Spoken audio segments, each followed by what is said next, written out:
রাসূল সাল্লাল্লাহু আলাইহি ওয়াসাল্লাম মদিনাতে সব সময় নামাজ পড়তেন। উনার পিছনে কিছু সাহাবায়ে কেরাম রেগুলার নামাজ পড়তেন। তার মধ্যে অন্যতম একজন ব্যক্তি হচ্ছে সালাবা। নাম কি? সালাবা।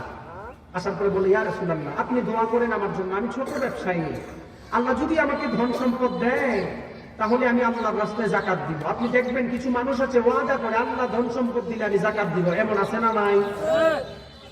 বিশ্ব নবী সাল্লাল্লাহু আলাইহি ওয়াসাল্লামের কাছে সাহাবা হাজির হয়ে আমার নবীকে বলল, ইয়া রাসূলুল্লাহ, আমি তো এই জামানার ছোট একটা ব্যবসায়ী, আপনি আমার জন্য দোয়া করেন, আল্লাহ তাআলা যেন আমাকে ধন সম্পদ দান করে। আমি আপনার কাছে ওয়াদা করলাম, ওগো আল্লাহর নবী, ধন সম্পদ হলে আমি আল্লাহর রাস্তায় যাকাত দিব। আল্লাহর নবী ফিরাইয়া দিলেন। একদিন, দুই দিন, তিন দিন আলোচনা সংক্ষিপ্ত করতেছে, আজানের সময় হয়ে যাবে। হঠাৎ করে একদিন আল্লাহর নবী রাহমাতুল লিল আলামিন সাহাবার জন্য ধন সম্পদের দোয়া আল্লাহর কাছে করলেন। সুবহানাল্লাহ। একদিন পড়ছেন তো সাহাবার ব্যবসা বড় হয়েছে। যে সাহাবা 5 ওয়াক্ত নামাজ নবীর পিছনে পড়তো, ব্যবসা বড় হওয়ার কারণে মদিনা শহর থেকে অনেক দূরে চলে গেছে। সেখানে যাওয়ার পরে আর ঠিক মতো 5 ওয়াক্ত নামাজ পড়তে পারে না। নাউজুবিল্লাহ। যে ব্যক্তি 5 ওয়াক্ত নামাজ জামাতের সহিত পড়তো, ওই ব্যক্তি ব্যবসা বড় হওয়ার কারণে 5 ওয়াক্ত নামাজ আর জামাতের সহিত পড়তে পারে না। আমি এটাই বোঝাতে চাচ্ছি, আপনার ধন সম্পদ আল্লাহর পক্ষ থেকে রহমত তখনই যখন এর ইসলামের কাছে ব্যবহার হয়, ঠিক কিনা বলেন? আপনার ধন সম্পদ আল্লাহর পক্ষ থেকে তখনই গজব যখন টাকা পয়সার কারণে, in terms of wealth and মানির পাওয়ারের কারণে টাকা পয়সা আছে, আপনি ইসলাম থেকে দূরে সরে যান, আল্লাহর গজব, ঠিক কিনা বলেন? উদাহরণ দিই আপনাদেরকে। আপনার 10 লাখ টাকা যাকাত আসছে, আপনি নিজের মতো আপনি ইসলামের শরিয়া লিখেন। আমাদের মানুষের টাকা যাকাত আসলে ভাই 3 লাখ টাকার যাকাত দেয়, 7 লাখ টাকা ব্যাংকে ঢুকায়। এমন আছে না নাই? নিজের গতিতে ইসলাম মানবেন, জাহান্নাম ছাড়া উপায় নেই। সাহাবা ধন সম্পদ বড় হওয়ার পরে আল্লাহ তাআলা আয়াত নাযিল করলেন, নবী হে, যারা মুসলিম রয়েছে তাদের থেকে যাকাত নেন। আমি আলোচনা শেষ করতেছি। রাসূল সাল্লাল্লাহু আলাইহি ওয়াসাল্লাম চিঠি পাঠালেন সাহাবার কাছে যাকাত দেওয়ার জন্য। সাহাবা বলল, নবীর রূপরেখা অনুযায়ী আমি যাকাত দিতে চাই না, আমি আমার মতো দিতে চাই। নাউজুবিল্লাহ বলেন। সাহাবায়ে কেরাম আমার নবীকে বলল, ইয়া রাসূলুল্লাহ, আপনার কথা অনুযায়ী সাহাবার কাছে আমি হাজির হয়ে গেলাম। সাহাবা বলেছে, নবীর আদর্শ অনুযায়ী যাকাত দিতে চায় না, নিজের মন গড়া মতো যাকাত দিবে। আল্লাহর নবী বলল, যাকাতু মাগরামা, উম্মত ধ্বংস হবে যখন যাকাতকে জরিমানা মনে করবে। আপনার 10 লাখ টাকা যাকাত আসার কারণে 3 লাখ টাকা নিজের ব্যাংকে ঢোকালেন, 7 লাখ টাকা যাকাত দিলেন। যাকাতের 3 লক্ষ টাকা ব্যাংকে ঢোকানোর কারণে আল্লাহর গজব আসবে কি আসবে না? সাহাবা এই কথা বলার পর আসছেন, নবী কষ্ট পাইছেন, সঙ্গে সঙ্গে আয়াত নাযিল, নবী হে, এমন কিছু মানুষ দেখবেন আপনি যারা ধন সম্পদ হওয়ার আগে আপনার কাছে ওয়াদা করবে যে আমার যদি ধন সম্পদ হয় তাহলে আমি অবশ্যই যাকাত দিব, কিন্তু তারা পরবর্তীতে ঘুরে যাবে।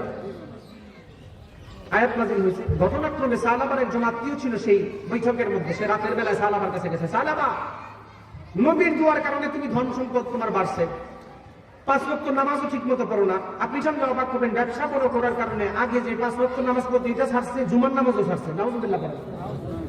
আয়াত নাযিল হওয়ার পরে সাহাবা পরের দিন সকালবেলা পশু নিয়ে আসছেন নবীর দরবারে, ইয়া রাসূলুল্লাহ, আমি যাকাত নিয়ে আসছি, আমার যাকাত নেন। অথচ গতদিন যাকাতকে জরিমানা মনে করার আযান সময়ছে কয়টায়? জি, মনে রাখছে? আর কোন মিনিট আছে না? আমি তাহলে শেষ করে দিই। নবীর কাছে সাহাবায়ে কেরামরা হাজির হয়ে বলল, ইয়া রাসূলুল্লাহ, সাহাবা নিজের মতো যাকাত দিবে। আয়াত নাযিল হওয়ার পরে সাহাবার আত্মীয় গিয়ে সাহাবাকে বলছে, তোমার জন্য নবী দোয়া করছিল, তুমি যাকাত দাও নাই, তাড়াতাড়ি নবীর কাছে যাও। পরের দিন সকাল বেলায় যখন খবর পাওয়ার পরে সাহাবা আল্লাহর নবীর দরবারে যাকাত নিয়ে হাজির হয়ে যায়। যাকাত নিয়ে হাজির হওয়ার পরে আল্লাহর নবীকে বললেন, ওগো আল্লাহর নবী, আপনার আইন, আপনার রূপরেখা অনুযায়ী যাকাত নিয়ে আসছি। আল্লাহর নবী বলল, সাহাবা, তোমার বিরুদ্ধে আয়াত নাযিল হয়েছে, তোমার যাকাত নেওয়া যাবে না, তুমি যাকাত নিয়ে ঠাট্টা করেছো। আপনি জানলে অবাক হবেন, সাহাবা যাকাত দিতে পারে নাই। আমার নবী দুনিয়া ত্যাগ করেছেন, নবীর জামানায় সাহাবা যাকাত দিতে পারে নাই। আবু বকর রাদিয়াল্লাহু তাআলা আনহুর জামানায় সাহাবা যাকাত নিয়ে হাজির হয়ে গেল। আবু বকর রাদিয়াল্লাহু তাআলা আনহুর জামানায় দাঁড়িয়ে বলল, ও আবু বকর খলিফা, নবীর জমানায় আমার যাকাত নেয় নাই, অন্তত তুমি আমার যাকাত নাও। আপনি জানলে অবাক হবেন, সূরাতুত তাওবা এর ৭৫ নম্বর আয়াতের শানে নুজুল খুলে দেখেন। আবু বকর রাদিয়াল্লাহু তাআলা আনহুর জমানায় সাহাবা যাকাত দিতে পারেন নাই, জমানা শেষ হয়ে গেল। ওমর রাদিয়াল্লাহু তাআলা আনহুর জমানায় সাহাবা দ্বিগুণ যাকাত নিয়ে হাজির হয়ে যায়।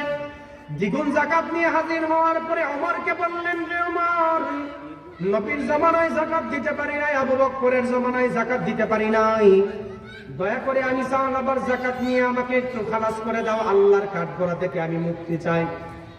ওমর রাদিয়াল্লাহু তাআলা আনহু বলল, আবু বকর রাদিয়াল্লাহু তাআলা আনহু তোমার যাকাত নেয় না, আমি তোমার যাকাত নিতে পারবো না।